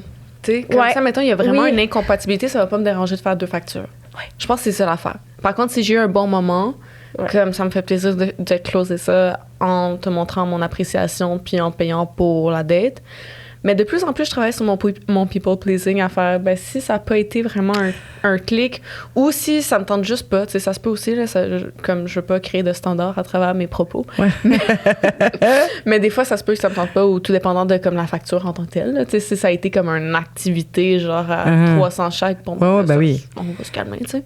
Et parce que moi, je me dis, je devrais pas, mais j'ai toujours eu ce malaise-là. Moi, je prenais la facture, la part du temps, là, ça me gêne sinon. Là. Puis de me faire payer des affaires, j'ai de la misère. Là. Puis, anecdote, dans les 3-4 premières dates, je pense que j'ai avec ma blonde, on est allé manger au restaurant avec ses amis. Et là, elle a pris mon addition et j'ai tilté devant ses amis. Je sais même pas pourquoi elle a désiré me revoir après. J'ai vraiment été, là, puis pourtant, je suis pas agressive dans la vie, je suis pas méchante. Mais à ce moment-là, il y a comme une partie de moi qui est virée folle. J'ai fait, tu paieras pas ma facture? Puis elle est genre, oui, je paye ta facture, regarde, j'ai dans les mains, je vais payer. Puis je suis genre, non, tu payes pas pour moi, tu payes pas pour moi. Et là, je parlais fort devant ses amis, là. C'était-tu parce que, justement, c'était devant ses amis puis tu voulais pas que ses amis... Je pense que j'avais pas les moyens. Ouais, peut-être. J'avoue que ça me ressemble un peu, ça. Mais de penser à ce que le monde pense autour, ça me ressemble énormément. J'ai dû penser ça. Je regarde Adam, je suis comme... Qu'est-ce que t'en penses? Mais j'ai l'impression que peut-être, mais je suis virée folle, tu sais. J'ai apprécié par la suite parce que je me suis dit, elle s'intéresse à moi, mais peut-être parce que je comprenais pas pourquoi elle voulait payer pour moi, pourquoi je méritais qu'on m'offre quelque chose, je sais pas. Mais elle a juste dit, bon, là, tu me fais plus ça devant mes amis, là. C'est vraiment malaisant ce qui s'est passé, là. Puis j'ai fait comme, oh my God, c'est vrai. Et je me suis tapée, encore aujourd'hui, j'en parle, j'ai des frissons de malaise. Comme ça m'a tellement rendu mal à l'aise, j'ai plus fait ça après, évidemment. Mais je voulais vraiment pas recevoir, tu sais. Fait que quand j'étais dans la date, avant de la rencontrer, quand je datais, comme je disais, j'étais pas capable de dire 2 factures, ça me gênait énormément. Fait que j'ai comme une facture, je vais la prendre. Non, c'est moi qui t'invite, c'est bon. Ou j'arrivais avant, mettons, dans les cafés. J'arrivais avant, je prenais mon petit café puis j'attendais. Je suis arrivée d'avance. Parce que je voulais pas qu'il y ait de malaise, tu sais, de rendu à la caisse de qui paye pour qui, là. Je trouve ça tellement, là. Je sais pas pourquoi l'argent, pour moi, ça me rend super inconfortable, là. Puis ça devrait pas, parce que chacun a le travail qui. Mais vous comprenez qu'il y a un malaise, mais... Il y en a un, là. Mais ça devrait pas. Ça reste que tout le monde travaille pour son argent, puis chacun fait ce qu'il veut avec, tu sais.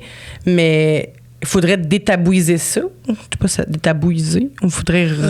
Normaliser. C'est qu'on a toutes des histoires, des croyances différentes en lien avec l'argent, tu sais. Fait que quelqu'un peut vouloir investir dans une date, quelqu'un... Puis là, tu sais, mettons, toi, tu viens de dire... Quand je demande 2 factures, souvent, c'est parce que la date, c'était pas si intéressant que ça. Là, on est en train de dire qu'à chaque fois qu'il y a 2 factures, tu sais, c'est tellement, on peut aller loin, là. Fait que, tu sais, je pense qu'il faut juste comme, ça fait partie de la game. Ouais, c'est pas tout beau d'été, là. C'est comme, it is what it is, là. Ça fait partie de la game et il va y avoir un bill à la fin de la soirée si vous allez quelque part, puis garde. Vous gérerez ça comme ça vient. Tu sais, Mais je pense que je suis aussi plus activité. Je pense que c'est plus facile, admettons, de dire, je m'en allais là. On va se faire un pique-nique ou on va aller comme... viens chez moi, genre, on se fait une fondue, genre, vino, puis comme, apporte une bouteille de vin, puis moi, je m'occupe des fruits. Admettons. Comme ça, ben, genre, moi, je sais que j'ai mon apport, j'ai investi pour la date, puis toi, t'as investi de ton côté. Je sais pas la valeur que tu vas décider de prendre du vin, puis je m'en fous, puis tu vas pas savoir la valeur que j'ai mis dans les fruits, puis 100%. On dirait que ça, c'est ma zone qui me fait sentir le mieux. Comme ça, je sens que la personne met son apport d'une certaine manière, puis moi aussi. Puis aussi, la personne ne se sentira pas dévalorisée si elle n'a pas les moyens de faire quelque chose, tu sais. Parce que moi, je me rappelle, là, quand j'étais plus jeune, puis que j'avais pas une scène, là, la petite chanteuse qui essayait de faire... puis j'étais comme, non, je sortirai pas ce soir parce que j'ai pas les moyens. J'irai pas comme dater à cause que j'ai pas les moyens. Puis même si la personne payait pour moi... Admettons que la personne oublie ton portefeuille ou quelque chose, j'aurais pas pu assumer, tu sais. Fait c'est sûr que les activités, j'aurais préféré qu'elles soient gratuites, tu sais. Fait que après, plus vieille, quand j'ai eu les moyens de dater, là, je me suis dit, je voudrais pas que la personne soit inconfortable de pas pouvoir payer. Fait que là, ben c'est sûr que pas dans la trentaine, là, mettons, mais tu sais, début vingtaine, j'ai commencé à prioriser les dates qui étaient peu coûteuses ou gratuites. Puis après ça, on verra. J'apprends à connaître la personne, puis il y a moins de gêne par rapport à l'argent. Mais de commencer avec des affaires gratuites ou peu coûteuses, comme tu proposes, je pense que c'est quand même intéressant. Dans la trentaine, je peux comprendre qu'on veut aller manger dans un restaurant ou faire une activité dans une première date, tu m'amèneras pas manger. Je peux te garantir ça. C'est trop long. S'il y a de quoi, ça bloque dans la cuisine, puis que je suis pas bien, là, on va prendre un verre, puis ça s'arrête là. Moi, ça, c'est... Tu veux m'inviter dans une date, on va prendre un verre. C'est ça, j'allais dire. C'est quoi votre date idéale? Première date, ça dépend, là. Oui, première date, genre, mais ça dépend de la personnalité de la personne aussi, j'imagine, là. Ouais. J'ai full pensé en plus. J'étais comme, j'ai un petit feeling que tu vas me demander c'est quoi ma date. Je me suis imaginé la dream date que je pourrais avoir, mais je l'ai jamais encore réalisée. OK. Ça serait Prenez des notes. Ouais. Non, c'est ça. Sortez vos stylos. Oui. Non, mais je pense que ça serait vraiment... je suis queer, fait que mes dates durent jamais 1 heure. Tu sais, ça dure tout le temps 4 à 6 heures. C'est toujours super long. Oui. Ouais. Fait que ça commencerait, je pense, avec une session genre friperie où qu'on se donne, mettons, un budget. OK, il y a des sessions. OK, parfait. Non, mais comme, mettons, on se fait j'adore jouer. Imagine, tu dis ça, genre, à un dude. On va-tu magasiner dans une friperie? Oh mon Dieu, mais on se fait une session. Ça commence avec ça. Hey, ça fait-tu pas hétéro, il y a qu'un peu? Bon. Ouais. Sur ces jugements établis. Non, je sais pas, j'ai des jugements. En fait, je juge plus le monde hétéro que en tout cas, oui. Ben, au moins, quand tu fais les genres de dates de même, ben là, tu as juste commencé, mais à la fin de la journée, on a une idée en tabarouette de l'autre personne. C'est pour ça que U-Wall, il attend le coin de la rue. Exactement. Vous l'avez vu parquer, hein? T'es venu avec! Mais moi, je me suis dit, ce dating show, dans le fond, c'est pour me mettre en dehors. Fait que j'ai loué mon U-Haul, tu sais, je suis prêt. Mais je suis sécure évitant. Fait que, tu sais, comme, faut vraiment tomber sur mon sécure. On va te trouver quelqu'un. Non, ça va. Évitant. C'est ça. Est-ce que regarde, je vais être seule. Non, je suis mis tout seul. Je m'excuse, je t'ai full coupé, là, mais. Tu l'as fait. Oui, solide. Puis pour vrai, c'est ce que je verrais juste pas. Un gars proposer ça. Ouais! Ah, ben, écoute, ouais.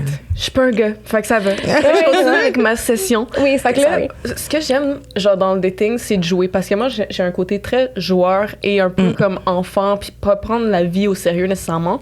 Donc, je ferais genre, on a un budget de X, mettons genre une cinquantaine de dollars. Ben, tout dépend du budget de la personne. On vient de parler que c'est pas tout le monde qui est assez, mais mettons un budget autour de 50 $, puis on doit trouver des morceaux pour l'autre. Comme ça, ben ça nous fait interagir, ça nous fait un petit défi, ça nous fait voir comment l'autre... J'aime la mode. Fait que tu sais, comme comment l'autre va trouver un morceau, comment moi je vais imaginer le style de l'autre. C'est vraiment une bonne idée. Ouais, ma tête est Mais une première date... oui. Oui. Je trouve ça engageant. Ah ouais? Mon côté évitant, il est comme, mais j'aime le jeu, fait que c'est comme... Ouais, mais il y a une partie de moi qui trouve ça vraiment fucking nice. Mais il y a une autre partie qui est comme... Que je me dis... Mais c'est pas que je suis pas down, c'est juste que je me dis... Je sais pas si je serais un peu gênée ou si la personne serait mal à l'aise de ce que j'y montrerais qui ferait... Mais c'est ça qui est drôle, tu sais, c'est pas de se prendre comme... Au final, tu décides de l'acheter ou non, là. Je pense pas que c'est comme... Oui, c'est ça, faut vraiment pas aller dans la performance. C'est juste... C'est un jeu pour apprendre à se connaître, puis au final, si j'aime pas qu'est-ce que l'autre me trouve, je vais pas l'acheter, tu sais, puis on en rit. Et peut-être que ça perd des points. C'est comme... Ah ouais? Mais en même temps, pour moi... Ouais. Genre, si la personne n'a pas de goût. mais j'ai un intérêt pour la mode ou du moins comment les gens s'expriment à travers leur expression vestimentaire. Fait mais, il y a un concours de circonstances. Si la friperie, il n'y a rien de beau, je comprends. Ouais. Mais que... Ouais. Mais en même temps, OK, oui. Mais tu sais, de l'autre côté, mettons, moi, c'est vraiment ma date idéale. Moi, c'est vraiment d'aller m'asseoir. Tu sais, je dis prendre un verre, mais ça peut être un café. Je veux dire, pas obligé d'avoir d'alcool dans le verre. Là. C'est plus comme... Moi, je veux savoir t'es qui. Moi, là, en ce moment... Mais j'ai pas fini ma session. Ah, OK. Moi, je pensais que c'était ça, là. Non, c'est un début. On commence. C'est le début de la date. Et après ça... Excusez. Non, pas grave. Regarde, on vous partage. Arrêtez de couper la parole. Donnez-moi un bâton, quelqu'un. Mais non. Mais je vais avoir la bouteille d'eau pour la parole. C'est bon. Non, mais c'est ça. Ça serait comme un côté joueur, juste pour voir un peu aussi la personne dans son non-verbal, puis de comme juste la vibe. Puis si jamais... Après ce moment-là, je suis vraiment une personne qui est comme le petit feeling est là. Tu sais, ça se dit rapidement si j'ai un désir de connexion ou non. Puis après ça, connexion, ça peut y aller dans plein de sens. Mais quand même, tu sais, c'est comme, tout de suite, ça clique pas, ben ça va se finir là. Puis comme ça, je suis dans un lieu public, puis je repars, la personne repart, puis c'est fini, tu sais. Ouais. Puis la personne est juste comme, j'aurais dû prendre le débardeur. J'aurais dû prendre le débardeur. Ouais, 100%. Deuxième période, ça serait quoi? Deuxième période, ça serait d'aller prendre l'apéro. Et ça serait tout. Comme ça, là, j'ai un temps où que je m'assois avec la personne, puis soit à travers un mocktail ou un cocktail, on discute, ou un café, on discute, puis on prend une petite bouchée. Puis comme là, on a du temps où on peut se regarder dans le blanc des yeux et se dire tout qu'est-ce qu'on a à se dire, tu sais. Mais on a un temps où on a bougé. Je pense que juste les dates assises me rendent un peu mal à l'aise pour mon hyperactivité. Je pense que j'ai besoin d'être un peu dans l'action dans le début, puis de voir aussi si le partenaire est intéressé. Après ça, je peux être full chiller, là, tu sais, comme on peut avoir une date vraiment cosy chez moi après, puis j'aime ça, j'adore ça. Mais j'aime, dès le début, voir s'il y a un petit côté aventurière. C'est des questions qui se posent dès le départ, même, avant de partir en date, de juste dire... T'es-tu plus relax ou t'aimes ça bouger? T'as-tu besoin de bouger, en fait? T'as-tu besoin de faire une activité? Tu sais, comme ça, après ça, vous pouvez setter une activité que les deux, en même temps, t'aimes-tu magasiner? Ben, si... C'est ça. J'ai trouvé une alternative nature. Si c'est pas en ville, ça serait une randonnée. Arc. Ah non. Mais Vanessa, on se date pas. C'est ça. Fait que ton arc, ça va. Non, mais... Randonnée! Ah, moi, une randonnée, I'm super down. Mais après qu'on a été prendre un verre pour la première date, parce que là, c'est comme... Je sais pas dans quoi je m'embarque dans le sentier avec toi, là.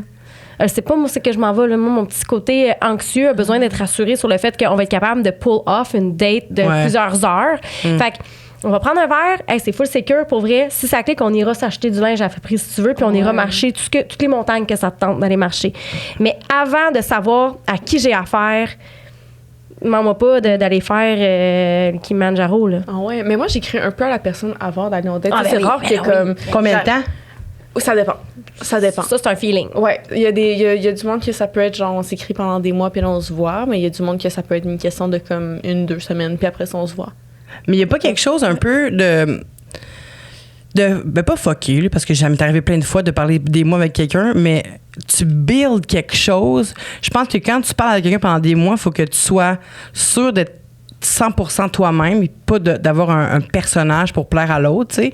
Puis que tu sois sûr que l'autre personne aussi est dans le même minding que toi. Parce que si les deux voulaient juste vous plaire puis vous sortez des affaires juste pour plaire à l'autre pendant des mois, quand vous vous rencontrez, ça éclate. C'est dans le sens que la bulle éclate. C'est pas ce qu'on pensait, tu sais. Fait que j'ai daté du monde après 2 jours de texto, après des semaines, puis après des mois. Puis les mois, ça l'a jamais fonctionné. J'ai comme trop laissé traîner ça. Puis rendu là, t'es comme, j'ai plus d'intérêt quand je vois la personne. Les semaines, ben, ça n'a pas marché non plus.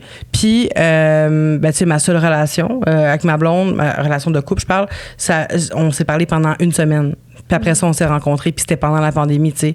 On se serait rencontrés plus rapidement, je pense, si j'avais pas eu peur, parce que je lui ai dit, on peut-tu passer 1 semaine sans voir personne pour être sûr de rien se donner, s'il te plaît? Fait que là, on a passé 1 semaine à juste se texter, mais sinon, ça aurait été plus rapide que ça. Puis je pense que mes dates plus rapides, ça m'a permis de pas me créer des scénarios aussi dans ma tête. Fait que pour moi, je pense que ça a fonctionné plus d'aller... Quand c'est plus rapide, je dis pas qu'il faut se jeter dans la gueule du loup. Faut faire attention, là, quand on date des gens. Mais c'est ça. Pour moi, c'était comme ça, là. Je sais pas pour vous.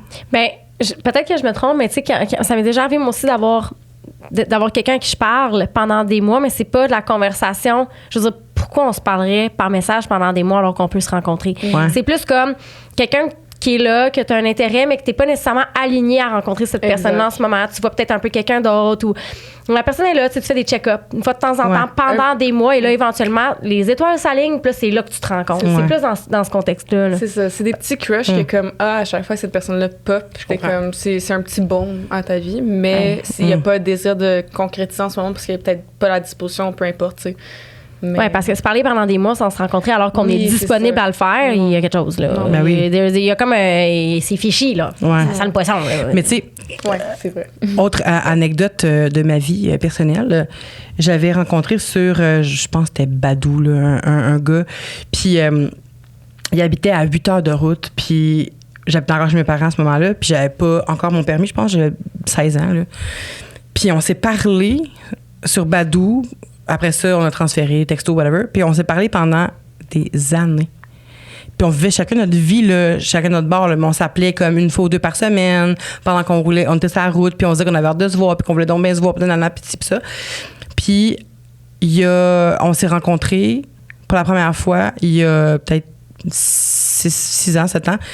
Puis on s'est parlé pendant comme 3 ans quasiment, là. Puis et à un moment donné, il m'écrit hey, comment tu vas? Tu sais, un petit check-up. Puis là, il dit je viens de déménager à Montréal. Mais moi, il pensait que j'habitais encore à fucking dans le Nord, tu sais. Fait que là, je dis moi aussi, j'habite à Montréal. Là, comme, ben là, on se voit dessus. Mais lui, il est en couple, je pense, à ce moment-là. Fait que là, on se voit dessus juste pour, tu sais, se voir en vrai. On a tellement, comme on s'est aimé pendant 3 ans, parce que, tu sais, c'est sûr qu'on était jeunes, fait qu'on était comme, on s'aime un peu quand même, on a des feelings. Puis là, on s'est rencontrés en vrai. On a comme flashé un peu sur le moment. On s'est frenché 1 fois, mais quand je l'ai frenché, je n'ai pas rien ressenti. Puis le lendemain, il m'a... Mais t'étais pas en couple? Ouais.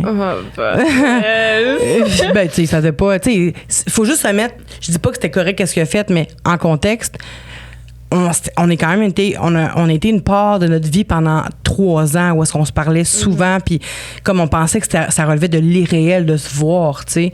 Puis toi, ça t'arrêtait pas? Excuse, je te coupe. Qu'il y ait une blonde? Ouais, c'est ça. Ben oui, 100%. Fait que quand on s'est vu, moi, je m'attendais pas à ce que ça allait plus loin, tu sais, vraiment pas. Je m'attendais à ce qu'on mette un visage vraiment réel sur la personne avec qui on parlait depuis des années, tu sais. Fait que là, quand on s'est vu, première fois, c'était vraiment comme amical, là. C'est la 2e fois, il est venu chez nous écouter un film, juste encore une fois, amical. Puis là, à la fin, il m'a embrassé, tu sais, puis j'ai rien ressenti. Puis c'est le lendemain, il m'a texté, j'ai dit « Hey, je suis vraiment désolée, j'ai rien ressenti. » Tu sais, j'ai vraiment été honnête.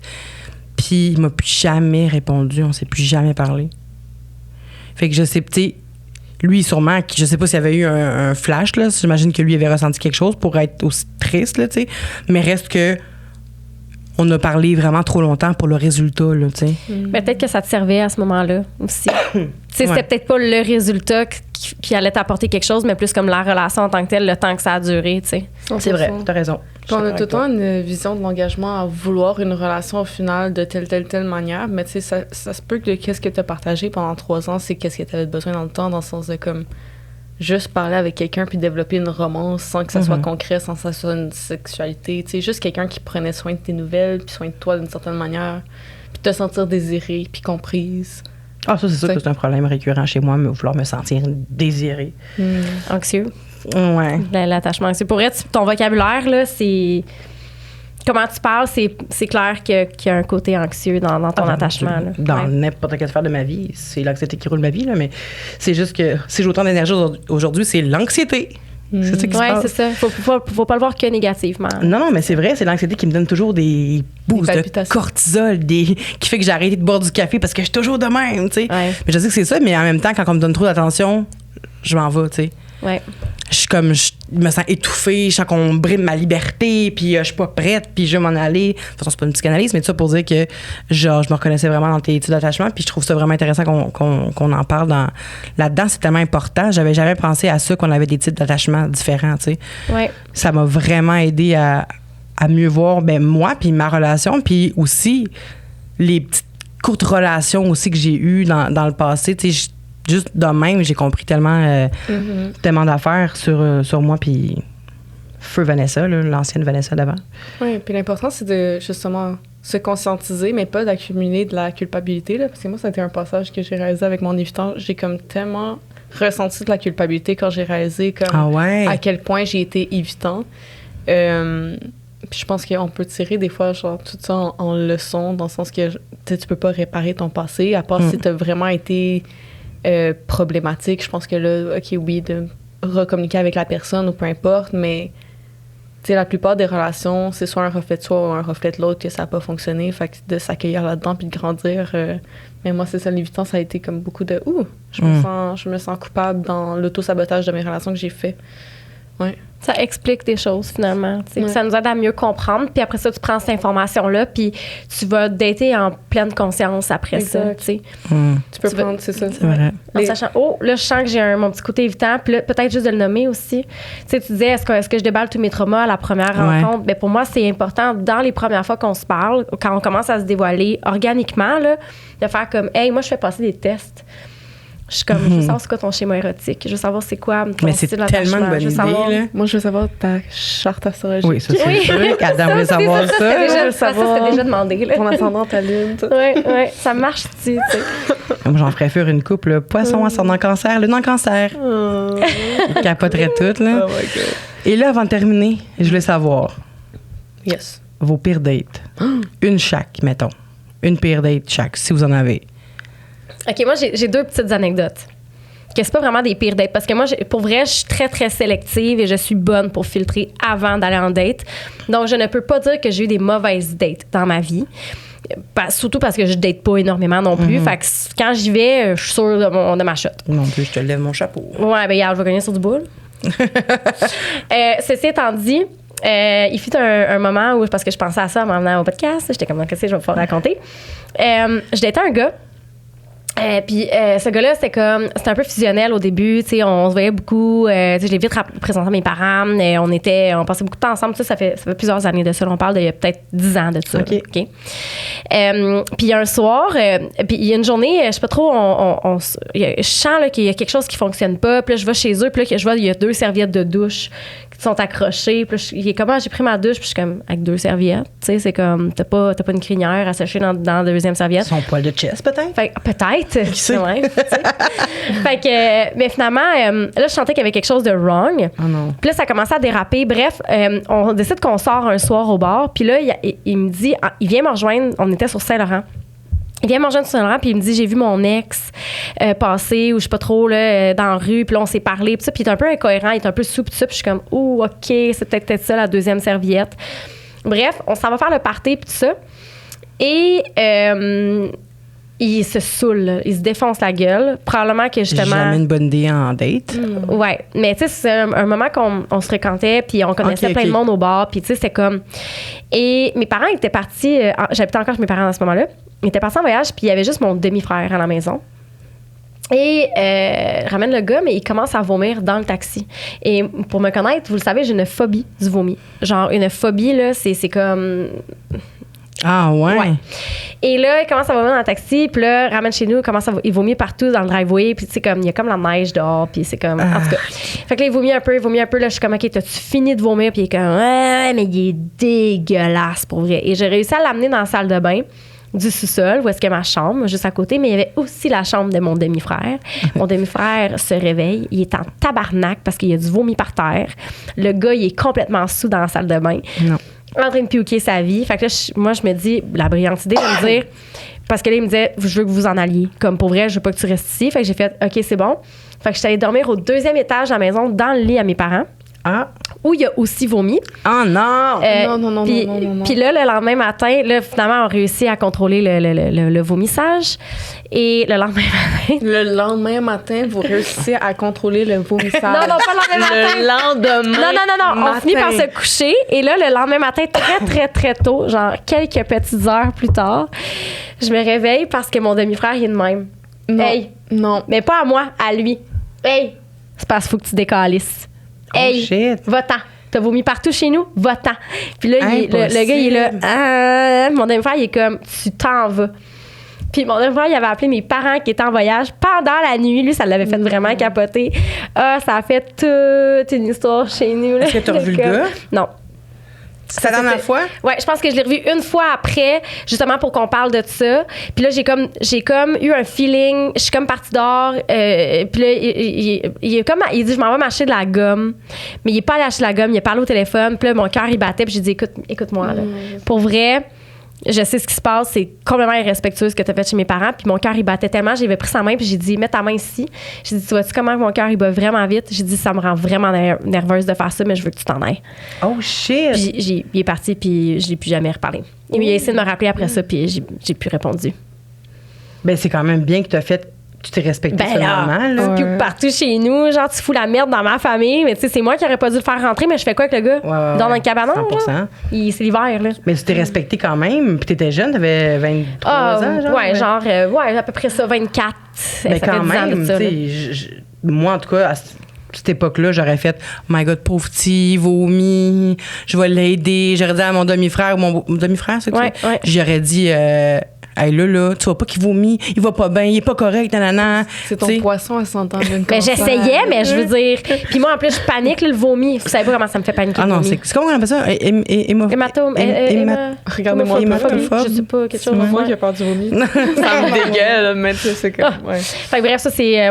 Voilà, c'est mon anecdote. C'est une superbe anecdote. Merci, mais je peux pas topper ça. T'as mis la barre haute, j'ai pas d'histoire de vomi ou de fluide. Ben non, mais... Sinon, j'en ai une autre. Mais je vais aller avec une qui est comme un peu plus soft, qui est plus de type farfelu. Parce que je pense pas que j'ai eu nécessairement de pire dates dans un contexte de podcast à raconter, mais des dates farfelues, oui. Je suis preneuse. C'est dans mes premières dates avec des hommes, évidemment. On veut pas... À chaque podcast, je dis, je veux pas généraliser. Non, c'est ça. À chaque fois qu'on parle des gars. Non, je généralise pas. C'est juste... Quand je pensais aux femmes, il y avait... C'est ça. Donc, ça va être mon histoire masculine. On était jeunes aussi, tu sais, c'est ça. Je généralise pas, c'est la jeunesse que je généralise. Dis la jeunesse. Parce que tu es d'une vieillesse, c'est ça, là. Sagesse. Non, mais je généralise. C'était genre dans le début j'avais 18 ans, j'avais mon char et j'étais très sélective. Donc, j'avais un crush que à chaque année, je jouais au soccer futsal au secondaire. Et on avait un tournoi à Trois-Rivières où on dormait dans les classes et qu'on jouait aucun jour. Et ça nous faisait rencontrer plein de gens. Dont mon crush qui était à chaque année-là, qui, pour lui, son école, c'était son école à Trois-Rivières. Okay. Puis il jouait au soccer. j'avais tellement un crush dessus. Comme, il y avait une espèce de comme énergie de complicité entre nous, mais un peu de désir. Puis je connaissais pas full ça avec les gars, à cet âge-là surtout. Donc, c'est resté de même durant le secondaire. J'ai vécu après ça ma première relation, ma deuxième, puis après ça, j'étais célibataire. Et comme je vous disais, à 18-19 ans, c'était une date le matin, une date le soir. Donc, on était rendu au soir. J'ai fait la route Laval-Trois-Rivières pour aller le voir chez lui. Et c'était tellement malaisant. Parce que il est immigrant, ça fait quelques années qu'il est au Canada, et vient avec une autre culture. C'est un latino, puis leur famille parlait très peu français, plus espagnol. Donc, ils essaient de me présenter et ont d'autres types de valeurs. Donc, pour eux, il n'y a pas le droit de ramener du monde à la maison. Ça peut juste être ses amis garçons à dormir. Donc, pour que je puisse passer la nuit, parce qu'évidemment, j'ai fait la route Laval-Trois-Rivières, pas pour juste le temps d'un verre, c'était pour le temps d'autres types d'échanges. Pour échanger du liquide, mais pas... C'est ça. Il m'a fait passer pour son amie lesbienne. Donc... il avait tout vu. Ben, c'est ça, là, c'est comme... mais tu sais, il me dit ça, genre, super, genre... Tu vas rencontrer ma famille, on descend au sous-sol, et là, il me présente à son père, sa mère, qui... parle très peu, mais qui comprend, mais tu sais, ils sont juste comme voici. Puis là, qu'est-ce que tu faisais, genre? Mais c'est comme, c'est le sous-entendu que j'étais cette amie lesbienne qui rentrait voir son ami hétéro, tu sais. Donc là, je savais pas si je devais agir plus gay que qu'est-ce que je l'étais. Mais comment t'aurais pu faire? Ben ça se fait très peu, tu sais. Mais quand même... Tu te promènes. Non, mais d'être plus, genre, encore plus masculine. Je savais Hey, tu sais, ça laisse ta mère. Je croise la mer. Non, tu sais, non, mais j'étais juste comme, mais comment Tu es muy bonita. Puis, tu sais, comme c'est super cute, t'étais super accueillant, tu sais, mais c'est juste comme, il y avait une barrière avec la langue, puis il y avait une barrière avec l'orientation dans laquelle on m'avait présenté. Surtout que mes objectifs n'étaient pas d'être lesbienne cette soirée-là, tu sais. Donc, est arrivé ça. Après ça, on monte en haut, puis là, le malaise a juste continué. Tu sais, ça a commencé la date à « Hey, faut que tu passes pour mon amie lesbienne ». Et ça m'a comme créé un petit blocage, mais je me suis pas déplacée pour rien, donc je voulais, tu sais, passer le malaise. Aller au bout des choses. Donc, on a essayé de comme réchauffer l'ambiance en... Les deux, on était debout, on était comme, ben là, qu'est-ce qu'on fait? C'était hyper malaisant. C'est comme si toute l'énergie de tension puis de désir fait dans mes tournois de soccer, c'était tellement juste éphémère que là, savoir qu'on matérialisait le moment puis on le concrétisait, finalement, c'était vraiment différent. Je comprends tellement. Le fantasme était mieux que la réalité. Ça arrive 100%. Trop souvent. Fait qu'on a, comme deux personnes de 18 ans qui ne savent pas comment gérer leurs émotions et communiquer, on va boire. Donc, on a joué à un jeu d'alcool, mais tu sais, c'était tellement malaisant parce que on voulait pas jouer au jeu. On voulait juste attendre des tipsy. Fait que c'était juste comme essayer de boire pour que ça kick in. La bouteille a été finie et je n'avais pas reçu ce dit de kicking de tipsiness. J'étais quand même encore très là. Mais il y avait trop comme... là. trop présent. Là, en plus, t'es sur ce moment-là, tu peux pas partir en char. Oui, parce que t'as vu? Oui, puis c'est ça, j'ai pas mon point 8 à ce moment-là. Fait que je suis bon, c'est ça. Et ce qui me suggère, c'est dit Tom, c'est d'aller dans sa chambre à coucher. Puis, tu sais, c'est la suite logique des choses. Fait que c'est ça. Fait que échange de fluide, très peu tipsy. Et après ça, t'es mon amie lesbienne, il faut dormir dans 2 chambres séparées. Donc, il dort après ça tout seul. C'est tellement farfelu, malaisant. Puis le lendemain, étant donné que je suis son amie, il avait fait le narratif à ses parents qui me faisaient visiter la ville de Trois-Rivières. Donc, on a eu une ride de char ensemble où il m'a montré des spots. Puis pour de vrai, c'est vraiment une bonne personne. Genre, j'ai rien à dire sur les deux. On savait pas comment naviguer ça, puis c'est correct. Mais c'était juste comme le lendemain, j'avais juste hâte de revenir chez moi parce que genre, je l'apprécie full, mais comme, ça a tellement été malaisant. Mais de A à Z. Puis comme, après ça, me montrer, genre, les cascades d'eau à Trois-Rivières. Comme si de rien n'était. Oui, c'est ça. Puis on a essayé de faire une petite rétroaction de la sexualité, puis c'était comme... Non, c'est ça, je préférerais vraiment partir. Je voulais juste partir, tu sais, c'est comme... Mais comment qu'on dit ça, tu sais? Ben, il faut inventer une raison, je pense. Ou être honnête puis faire Gotta comme... go! Ouais. Ben, dans ces moments-là, j'ai la difficulté. On dirait que je me suis dit, bon, je vais juste faire un tour rapide et dire que, genre, c'est fait. J'ai vu Trois-Rivières et maintenant je connais la ville. Bye! Ou tu finis en disant, je suis vraiment lesbienne, finalement. puis tu t'en vas. Après tout, ouais. Ou dire, genre, j'ai juste vraiment envie de caca. Faut vraiment que je m'en aille. Non, c'est ça, ça se passerait pas. Non. Mais comme. Non, j'aurais pas fait ça, là. Non, mais tu sais, je suis pas allemand. Moi, c'est pas le vomi, moi, c'est vraiment la merde. Non, mais si, je pense qu'on a tous ce cauchemar-là, là, tu sais, comme les premières fois que tu dors chez quelqu'un Ben oui. et qu'il te pogne une envie de chier. Non. Tu prends ta douche. Ah non, je peux pas. Moi, je m'en aille. Jours. Ouais, je peux comprendre. Moi, je m'en vais. Mais je peux comprendre. Une première date, non plus. Mais tu sais, dans les débuts avec ma blonde, il fallait que j'aille prendre ma douche. J'étais propre en esti, là. Ah, ben là, c'est sûr. 3 fois par jour, là. J'ai comme... Même j'avais envie juste de péter, tu sais. J'étais juste comme douche. Ça, je veux pas qu'elle m'entende. Il faut vraiment, là. c'est toute l'expérience de merde, le son, l'odeur, ouais. la perception que l'autre peut avoir de moi pendant que je suis en train... Je veux pas être perçue en ce le moment-là. temps que tu prends dans la salle de bain, tu sais. J'étais juste... Regarde, mon cauchemar. J'aime l'idée que non. Que je ne suis pas quelqu'un qui fait caca. Qui fait caca. Moi, ça m'est déjà arrivé de prendre des Imodium pour être bien sûr là, que ça arrive de pas. De vider? Ah non, de retenir. De retenir. Pas des laxatifs, des Imodium. Oh mon Dieu. Ah ouais, je vais en date, je prends des Imodium. Je pense que c'est comme ça serait mon genre. Ah non, faites pas ça. Non, jamais. Elle est crampes. Non, mais magazine des crampes, là. Ah non, c'est pas bon pour la santé. Mais pour de vrai. Ah non, c'est pas bon, faites pas ça, là, la gang. Non, faites pas ça. Moi, dans des diarrhées coulantes, là. Des diarrhées coulantes. Mais c'est ça, sans finir sur un sujet de merde. Toi, ton autre date, c'était quoi? Ah oui. OK, rapide. J'étais un gars depuis un certain temps, personnalité ultra extravertie, genre vraiment trop crissement envahissant. Moi, mon côté évitant, d'après moi, il a dû naître à ce moment-là.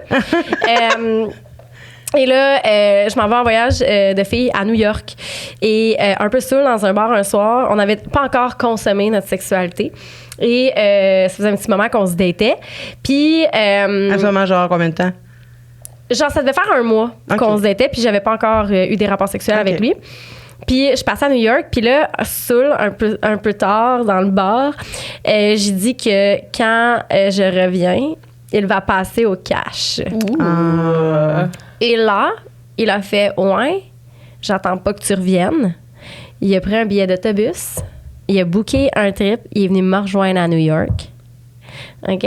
Mais ça, c'est chaud jusqu'à présent. C'est sûr qu'il y a eu un dénouement. Non, il est envahissant raide, le gars. Est-ce que je suis en voyage de filles? Je suis en voyage de filles. On est 4 filles à New York. Composante qui a été accompagnée. C'est un Girls New York trip. C'est vrai. Puis, tu sais, il est vraiment envahissant dans sa personnalité, dans sa façon d'être, tout ça. Le gars, il se book parce que j'ai dit qu'il va passer au cash. Le gars, il se book un billet. C'était le bonheur qu'il avait besoin pour cliquer « J'achète ». Il a cliqué « J'achète » avec le bonheur. Fait qu'il est venu manger à New York, puis ça a donné que la journée qui est arrivée, je me suis fait pickpocket mon portefeuille.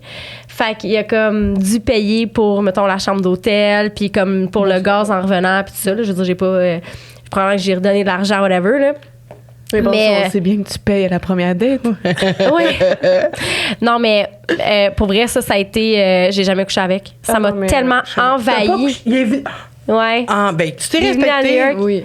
Puis il s'essayait. T'as eu le temps de dessoulé aussi. Ben, c'est ça l'affaire. J'étais comme, il me dit, je suis en route. J'étais là, non.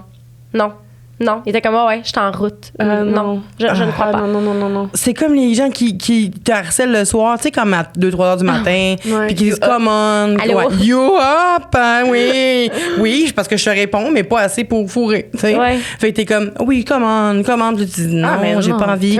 Commande, allez, commande, photo. T'es comme, non. J'ai dit non. Mais c'est surtout le lendemain matin, comment vous interagissez, tu sais, si t'as été autant insistante durant à 3 heures du matin. Le lendemain, comme ça, il était? Ben, oui, eux autres sont bien dans l'air. Vraiment 100% on se dit que ce sont les hommes qui font ça. Pas pour généraliser. Pas pour généraliser, mais c'est souvent ça. Ben, moi, j'en ai eu une couple quand même. Là. Ben, tu sais, j'étais tout ces réseaux des applications de rencontres aussi. Là, fait que, surtout Badoo, t'as pas besoin d'un match pour interagir avec une personne. Ah, ouais. Fait que c'était tout le temps à 2-3 heures du matin. Là. Dors-tu? T'habites-tu loin? On peut-tu se voir? Non. Mais tu sais, pourquoi tu m'as pas écrit de la journée? Puis c'est à fucking 3 heures du matin et je sais ce que ça veut dire.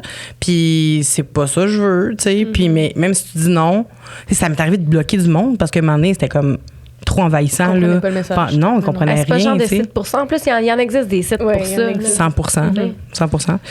Sur ce, je vous libère. Merci énormément, Anne-Marie. Merci, Adam, pour ça. Où est-ce qu'on peut vous suivre? Sur Instagram et TikTok. Adam Deragon. Aussi simple que ça. ADAMDERAGON. Vous allez être tagué, on va vous trouver, là, sans problème, mais juste pour la forme, là. Non, vraiment pour les gens, là. Pour les sonores. Pour les gens sonores. Parfait. Je suis fatiguée. À tous les sonores, Adam Deragon. Les auditifs. Parfait. Toi, Anne-Marie? Oli avec Anne-Marie, Instagram, TikTok. Puis il y a le podcast aussi, Entre elle et lui, là, que j'anime avec Frank, dans lequel on met de l'avant les différences entre les hommes et les femmes et dans lequel je suis perçue comme une lesbienne refoulée. Ben oui. Ben oui, c'est full des propos féministes. Fait que là, on pense que je suis contre les hommes. Mais non, là. C'est juste une femme qui se respecte. Fait que je me fais traiter de lesbienne refoulée. Regarde. Ah, OK, chier. Merci beaucoup. C'était très le fun. Au revoir. Merci.